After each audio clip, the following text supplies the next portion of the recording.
ఇక్కడికి వచ్చిన అందరికీ, మీడియా వాళ్ళందరికీ, ఫ్రెండ్స్ అండ్ అందరికీ థ్యాంక్ యూ అండి.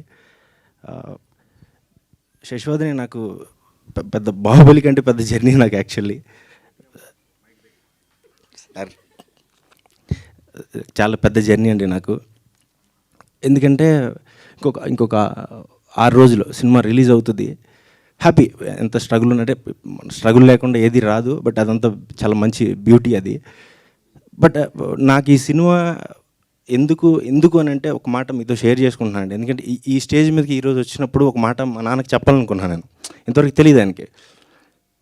ఏంటంటే ఆయన డ్రీమ్ అది డైరెక్టర్ అవ్వాలని. అంటే నేను డైరెక్టర్ అవ్వాలని కాదు, ఆయన అవ్వాలని. నాకు గుర్తుండి నేను 7th క్లాస్ ఆ టైంలో ఒక ఆయన వాసిరెడ్డి శ్రీనివాసరావు గారని చనిపోయారు ఆయన పాపం. మీ నాన్న అంటే మా నాన్న ఇప్పటికీ స్టిల్ 100 రూపాయలు 150 రూపాయలు కూలికి వెళ్తారండి మా అమ్మ మా నాన్న. ఆ రోజు నేను పక్కన కూర్చున్నప్పుడు మీ నాన్న మీ అమ్మ బతుకుతుంది మీకోసమేరా, మీ చెల్లి కోసం, నీ కోసం. ఒకప్పుడు ఇలా సినిమా అని మద్రాసు అటు వెళ్ళిపోయాడు, ఏం చేయలేకపోయాడు పాపం, బురద పని చేసుకుంటున్నాడు అంటే, ఓహో మా నాన్న జన్మనిచ్చాడు, అందుబాటు ఆయన జీవితాన్ని కోల్పోయాడు. అప్పటికి ఉండేది పోలీస్ అవ్వాలి అని ఒక చిన్న ఇంట్రెస్ట్ ఉండేది.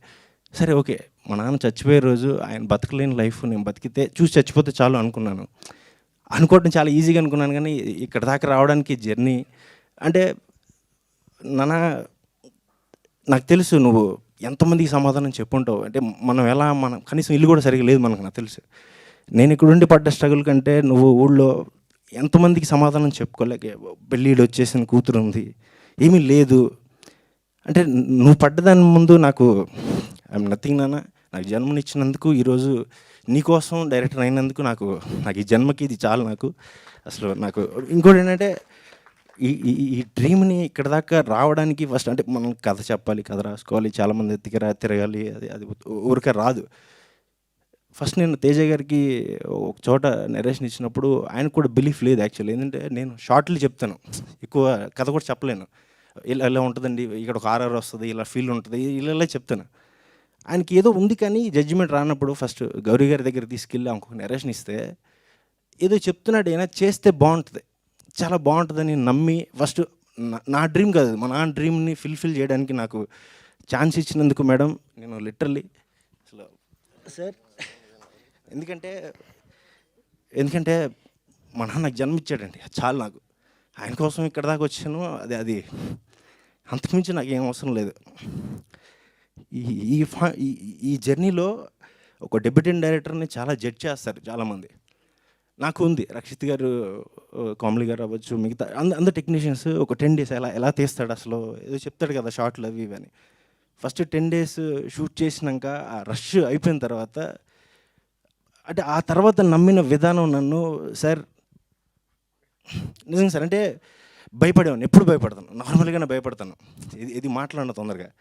ఆ టైంలో నువ్వు చేస్తావు సార్, నువ్వు చేస్తావు అంటే ఒక డెబ్యూటెంట్ డైరెక్టర్ 70 రోజులు షూట్ చేసి ఇంత బడ్జెట్ పెట్టించి అంతమంది టెక్నీషియన్స్ సాటిస్ఫాక్షన్ లేదన్నా కూడా అంతమంది నిలబడి, మీ అందరికీ నేను థ్యాంక్స్ చెప్పడం కదండి, మా నాన్న తరపు నుంచి నాకు ఈ డ్రీమ్ ఫుల్ఫిల్ చేయించడానికి మీరు అందరు నిలబడినందుకు మీ అందరికీ కాళ్ళ మీద నమస్కారం పెట్టుకున్నంత ఫీల్ నాకు. ఈ జర్నీని ఇంతవరకు అంటే మీడియా అంత సపోర్ట్ చేసి ముందుకు తీసుకెళ్ళి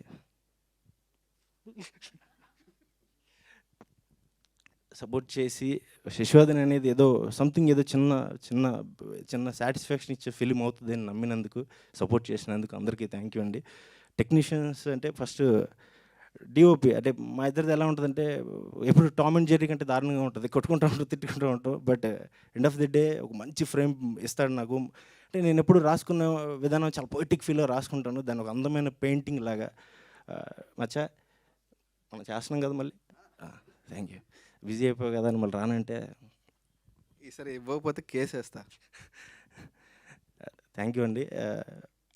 శర్వ పాప నాకు తెలుసు ఒక 4 రోజులు రూమ్ నుంచి కూడా రావడానికి భయపడ్డాడు, ఎప్పుడు వస్తాడు ఈ ఏటీవ్ నువ్వు అంటాడు. ఓకే అండా పాప అని టెన్షన్ పడ్డ రోజులు ఉన్నాయి. మంచి ఆల్బమ్ ఇచ్చావు శర్వ. అండ్ అందీప్ గారు ప్రాణం పోసారని చెప్పాల్సి, అందీప్ గారు మన ఆర్ఆర్ తోటి. ఇంకా ముఖ్యంగా ఇప్పుడు టైటిలే నేను అమ్మాయి పేరు మీద పెట్టుకున్నాను కావాలని. అంటే ఒక తెలుగు అమ్మాయి కథని, అమ్మాయి ప్రేమని చాలా జెన్యున్గా చెప్పాలని.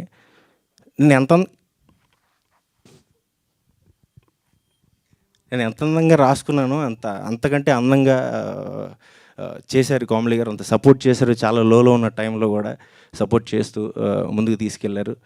అండ్ మన శ్రీమన్ గారు, ఆయన ఫోన్లో చెప్పారండి కథ, దగ్గరికి వెళ్ళి కూడా చెప్పలేదు. ఫోన్లో చెప్పగానే కథ చెప్తుంటే నాకు మా నాన్నగారు గుర్తొచ్చారండి. నేను చేస్తాను, నాకు ఒక ఫుల్ నెరేషన్ ఇస్తారా అన్నారు. ఆర్ఎఫ్సీకి వెళ్ళి కథ చెప్పినప్పుడు నేను ఇమీడియట్లీ చేస్తానంటే అసలు బడ్జెట్లు అవి కూడా నాకు అది కాదు, మనం నేను చెయ్యాలి అని. ఎంత ఓన్ తీసుకున్నారంటే ఆయన, ఈ పర్సనాలిటీ సరిపోదేమో, నేను ఈ క్యారెక్టర్కి ఇంకా నేను బాగా బల్క్ అవుతానని చెప్పి ఇంకా చాలా ఆయన పర్సనల్ కేర్ తీసుకొని అంత బాగా చేసి, ఇందాక మీకు 7 days to go వీడియోలో ఒక 3 minutes షార్ట్ అది చెప్తున్నారు. అది నేను రాసి షూట్కి వెళ్ళే రోజు వరకు నాకు లేదు, నేను సింగిల్ షాట్లో తీస్తానని కట్స్ వెళ్దామనే ఉండే. బట్ ఆయనతో అంతకుముందు ఒక 3 days జర్నీలో ఇది సింగిల్ షాట్ పెడితే ఆయన చేస్తాడు, 100% మనని చాలా బాగా చేస్తాడని నమ్మి చేసినందుకు అసలు రేపొద్దున మీకు శశివాద్ అనే ఒక మంచి ప్రేమ కథగా దీని మించి ఉంటుంది, ఫాదర్ అండ్ సన్ ఎమోషన్ అనేది. అండ్ ఇంకా ఎడిటింగ్ గ్యారీ గారు లిటరల్లీ ఎన్నిసార్లు మార్చాను, ఎన్ని షాట్లు మార్చాను. పాపం ఆయన ఓపిక్కి, ఆయన ఎక్స్పీరియన్స్కి, నాకు ఇచ్చిన రెస్పెక్ట్కి థ్యాంక్ యూ అండి. ఇంక మిగతా వాళ్ళని ఏమన్నా మర్చిపోయి ఉంటే సారీ అండి. మా గౌరీ గారు కాస్ట్యూమ్స్ అది మాట్లాడారు కదా డిఓపి గారు, అంటే నేను జస్ట్ ఈ అమ్మాయిని ఇలా చూద్దాం అనుకుంటున్నానండి అన్నాను అంతే. నాకు లుక్ టెస్ట్ వరకు అమ్మాయి ఎలా ఉంటుందో తెలియదు, ఆ కాస్ట్యూమ్స్ ఎలా ఉంటాయో తెలియదు. లిటరల్లీ తీసుకొచ్చి చూపించి ఇలా ఉంటుందండి సాయి గారు అంటే అసలు చాలా హ్యాపీ ఫీల్ అయ్యాను. మేడం ఇప్పటికీ థ్యాంక్స్ చెప్పుకోలేను మేడం, మీకు లైఫ్ లాంగ్ రుణపడి ఉండడం తప్ప, ఎందుకంటే మీరు లేకపోతే నాకు ఈ సినిమా లేదు లిటరల్లీ. ఇంకేమన్నా మర్చిపోయింటే సారీ అండి. వచ్చిన వాళ్ళందరికీ థ్యాంక్ యూ. ఇంకొక 6 రోజులండి, మీ అందరూ సపోర్ట్ చేసి ముందుకు తీసుకెళ్తే మాలాంటి చిన్న సినిమా బతుకుతుంది. ఇంకో ఛాన్స్ వస్తే అందరం కొంచెం కష్టపడి మంచి సినిమాలు చేయడానికి ట్రై చేస్తాం. థ్యాంక్ యూ అండి. For more videos like this, subscribe Big TV channel.